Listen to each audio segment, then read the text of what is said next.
Macro photography is more than just a passion to me. Macro photography and creative macro photography keeps my mind on the ball, should I say. Experimenting and coming up with new things, pushing boundaries is what absolutely I love about macro photography and photography in itself. Today we are going to be doing some creative macro photography with dandelions and water droplets, but in a very different way. Yes, you've already seen a couple of the pictures. We are going to be pushing the boundaries and limits today of all creative macro photography. I am going to show you how I've done these images, and I believe you can do it at home. Hello everybody, welcome back. My name's Leon and thank you for joining me here once again on this lovely day. I hope you're all keeping well and safe, and thank you to all the new members I've got on my channel. I really appreciate it. But today, like I said, we're going to be doing this sort of photography. Now, this is UV photography, and I have been interested in UV photography for years. I've not really done a lot of it. Well, I have done a lot of it, but I've not posted so much on to my social media because I like to get things sort of right before I do it. I don't like to post pictures and then they ain't right, and I think, well, I can do that again, I could do that better. So what I've done is I've spent a lot of time coming up and thinking how I can push the boundaries with dandelions, because, you know, I'll put drops and backgrounds and everything you name about water droplets I have simply done. So I wanted to push it a bit further. Yes, I'm going to be using UV lights, and yes, that is a dandelion that's glowing in the dark. It can be a little bit tricky, this one. I'm just going to let you know now, but with a bit of patience, I believe you can do it.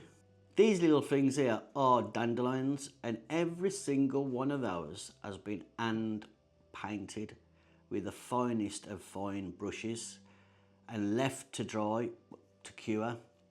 I've used a tiniest little brush that you can ever find, this little tiny little brush here. I mean, it is minute, and what I've done is painstakingly just literally painted them with some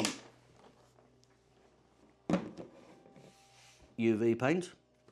Ta-da! Simple as.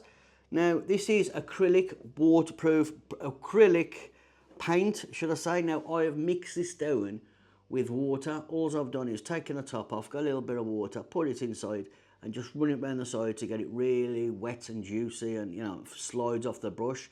Then what I've done is wrapped them up in some blue tack like that, and literally and painted them underneath a UV light.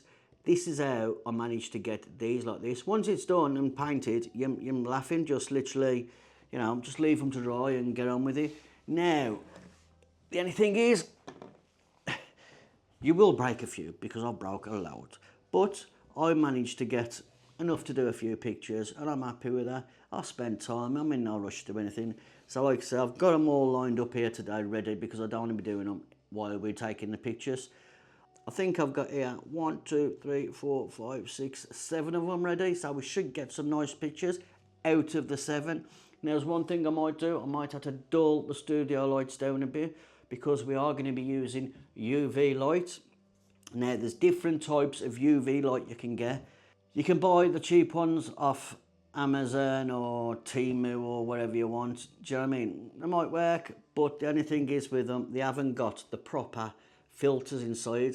The glass, it's a glass that makes a difference. It's the ones you're buying off Amazon really are just literally damn black lights, but they ain't proper black lights. Ones we're going to be using today are proper 100% black lights, and, you know, the work fantastic. They've been brilliant to me. I've been doing lots of different creative things, and I'm going to be doing a lot more of this sort of photography coming up in the next few weeks. So that's our little subjectos. I'll just slide them there, because last thing I want to do is break them again. Any ordinary camera will do, like I said, put on a tripod or do what you want. It makes no difference, just get a camera. Today I'm going to be using the OM system, OM1, along with the 60mm macro lens. It's my go-to lens in it, and I'm still yet to really try out the 90mm. But I'm quite happy with this one, and that's the main thing. It's all about settings, really, with this sort of photography. I mean, the settings change absolutely within a blink of an eye, believe me. I was doing something like 1.6, seconds, f14, ISO 200. It's all about balancing the light out, because when you put the UV light on top of your subject, it is really bright. So you've got to balance your f-stops out with your shutter speed, because if you don't, if you open your shutter straight up, your aperture right up, it just leaves the image blurry. And when I mean blurry, the light just blowers sort of thing. So you need to keep everything balanced and sharp. Now, this is something you're going to have to experiment with yourself. Me personally, I'm still experimenting. I've got it right, as in sort of right, but not, 100% right. Today, I'm going to be using, this is my setup, all neat and tidy. This is what I love about the platypod system. We just need to tidy everything's there, and just like I says, I'll slide everything in and out and get it right. You haven't got to use this, by the way. It's up to you, you know what I mean? It's your preferences, what you prefer, use it. This is just, my videos are just base layers for you to build on. And I know you can, because I've been sent loads of pictures of what people have been using and in price, and it's fantastic. I've also got the Pod 3 on, but this is where the magic happens. This is the Adaptalux UV arms, and like I says, this has got, in the bottom of there, the glass built in. That is 100% UV. Now, UV can be dangerous, so you might want to get some glasses. You're going to see me in a minute put these on, because these are protected against UV lights. I made sure that when I bought them, because the screen and everything else, I paid a lot of money for them, but they work. So you're going to be seeing that. Now, you haven't got to use dandelions. You can use feathers before you've already disappeared off, before you go. Simple as, just spray that on or paint it finely. But like I says, you're going to be seeing a lot more of this. So this is just going to go into there, and what I'm going to do is I'm going to bend it over. Once we get it right, we're going to get it over, and we're just going to bend the arm over on top of the subject. When I put the subject on, that is going to be literally what we're going to be doing. It's literally the case of then just picking a dandelion up and dropping it under. I broke that one straight away. Not good. Not good. Pick another dandelion up. See? Accidents happen to everybody. So we've got that one there, like that. And all we're going to do then is push that down a little bit more in the clamp. And we've got that sort of set up how we want it. But like I says, studio lights, I'm going to make a massive difference. So what I'm going to do is I'm going to try and record it and then put your pictures up. But you're going to see the magic work, trust me. But this is basically the setup, like I says. Whatever you want to use. You can find UV lights and hold them on top. But I find this Adaptalux Pod 3, insane, brilliant. It's like I says in all my videos, there's lights and lights and lights, but every light has its capacity and what it can do. So we got that sort of set up. Now I'm going to try and put my camera on, and I'm going to try and get it in focus. Take the lens cap off, Luke. And that's literally how we're going to actually start off. It's just the case of getting it in focus and then just moving it in and out to where you want it. Keep having a look. It's like I says, these lights are not going to help me out today. I need to turn them off. So what I'm going to do is I'm just going to try and turn one off and see how we get on. Can you see me? So that just makes it a bit easier for me to photograph this. That's all it does, so you can see it. So we've got the subject on. We've got it sharp, we've got it in focus. Now another tip, if you've got another piece of black perspex or a black sheet, put it back there as well, because this helps to stop any light coming out, this light spill. This also makes it easier and gets your shots even sharper. Right, let me take my first shot. I'm going to show you this one. Like I says, I got an high-res shot, so it's a case of just standing back. This one, you can't really see it, it's too dark. So I'm going to look at my settings. I'm going to put my glasses back on because I'm looking at UV. Yeah, and I'm just going to keep moving it in and out until I get what I want. That's it, a bit sharper. Now we're exposing for the UV colours. We're not exposing for the background, we're actually exposing for the UV on the colours, and this is what you've got to do. Now that was dark, So what I'm going to do, I want to keep my f-stop at around f9 or f14 or whatever. So I can't drop my f-stop. So what I've got to do is I've got to make it longer exposure. So I'm going to knock it straight away down to 1 second. The longer you can get it, the better. Just like I said, you've got to make sure everything's keep it in focus. Like I said, I'm using high res. Just hope it works. With the high res on the Olympus camera, what it does is it takes 4 separate pictures. Because it's only a micro 4/3 camera, it takes 4 pictures and stitches them all together. So it's 20 megapixels times 4 gives me 8 megapixels. Does it work? Well, sometimes it does. So we've got a picture like that, and I'm quite happy with that, how it is, should I say.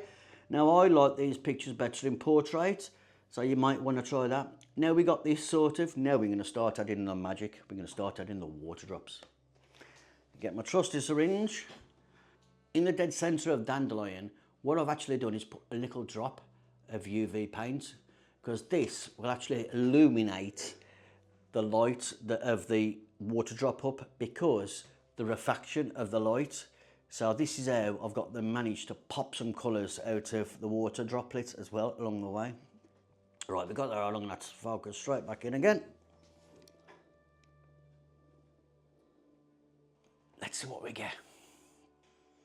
That don't look too bad, should I say? That ain't looking too bad. I'm quite happy with that, but you know, I think we could possibly do it better. So what I'm going to do is I'm going to try and go to 1:1. So I'm going to put my camera on 1:1. Yep.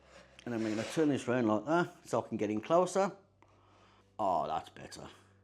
Angle the camera, get it in focus, sliding it in and out. There we go. I'm going to just put that f-stop up a little bit because I'm coming closer. I want to get more and more into it. Let's have a look at that one. As you can see, it's coming from the last one where I was far away, and then I've come in. I'm quite happy with that. Could do a little bit more. What I'm going to do is I'm going to take this one off, and I'm going to try another one because I want to try a different one before I start adding all the rest of the stuff and things I'm going to add to it. So like I says, I've got all these made up, so all I've got to do is literally just put them on top of that. Oh, look at the colour on that one. That's groovy. Groovy kind of magic. Right, I'm going to have to come out with this one because it's quite nice. Let's get focus in. I'm actually focusing on the art of the dandelion to get the shot in focus, to get it sharp.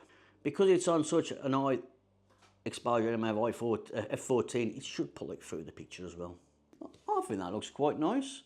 Looks better with a water drop on. Let me try this one with a water drop. Little droplet. Checking focus. We're in good focus. Oh yes. Oh yes. That is what you call beautiful. That is beautiful. And well, like I says, what I've done is I've done a few of these. I've even sprayed them with my little spray. See if we're going to get anything different. Gently spraying it, equal amounts. I hope you can see me with this light off. Right, let's try that. Let's try that Bobby Dazzler. Put the light straight on it. Whoa. Oh, I like that. Let me see what I can get in. Focused in. I'm going to try this one. If this comes out, it could be the shot of this. Oh, yes, Lee. Oh, yes. I would say that is the shot of the show, to be honest. I'm going to drop these lights back on 2 minutes. I can see you. Now these, like I said, is a work in progress. It's something I'm playing with, and I'm going to get more and more creative with it. But like I said, I'm not only going to use dandelions, I'm going to be using feathers as well. But I've got another fantastic idea, and if this works, this will beat this video. But you're going to have to watch out for that one. Like I says, easy setup. Whatever you do, whatever you choose the way to set it up, as long as you've got a camera, a lens, either with extension tubes on or macro lens, a lighting source, that's the main thing. Main thing as well is have fun. The main thing is to have a lot of fun. Be creative, use your brain, stop thinking about the rest of the world and just get on with what you want to do. This is what I can say, it's not just a passion for me. Macro is my life. It's what gets me through the world and the crap what's going on in the world. Like I says, macro is not just a passion. It is my love, it is my world. It's what gets me through my everyday life, thinking about how can I create, what can I do, what can I make things better, and I believe this can make it better. If you got to the end of this video, thank you ever so much, and like I says, just remember I will be doing more photography like this coming up, and it's going to get a bit more creative and crazier, trust me, so you will want to stand around. Like I says, thank you all again, and until next time, stay safe and happy snapping!